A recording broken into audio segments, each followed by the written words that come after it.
1000 కోట్లు కొల్లగొడుతుంది అనుకున్న చిత్రం అందులో సగం కాదు కదా. ఆ సగంలో సగం కూడా రాబట్టలేకపోయింది. పాపం కాలీవుడ్ 1000 కోట్ల సినిమా అనేది కలగానే మిగిలిపోతోంది.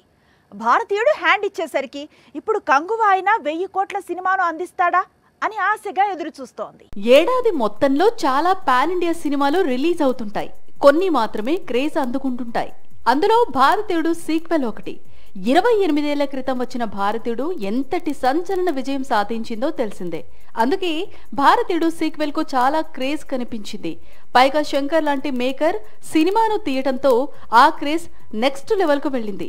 అందుకు తగ్గట్లే ఈ సీక్వెల్ రికార్డు స్థాయిలో ప్రీ రిలీజ్ బిజినెస్ చేసింది. తొలి రోజు 50 కోట్లకు పైగా బంపర్ ఓపెనింగ్స్ అందుకుంది. సీన్ కట్ చేస్తే ఫస్ట్ షో పడగానే భారతీయుడు సీక్వెల్ కు డిజాస్టర్ టాక్ వచ్చింది.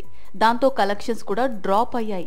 ఒక దశలో కోలీవుడ్ కు ఫస్ట్ 1000 కోట్ల సినిమా అవుతుంది అనుకున్న చిత్రం ఇప్పుడు కోలీవుడ్ హిస్టరీలోనే బిగ్గెస్ట్ డిజాస్టర్ గా నిలిచింది. దాంతో ముందే కుదుర్చుకున్న ఓటీటీ డీల్స్ పై ప్రభావం పడిందని ప్రచారం సాగుతోంది. మూవీ రిలీజ్ కు ముందు భారీ డీల్ కుదుర్చుకుంది నెట్ఫ్లిక్స్.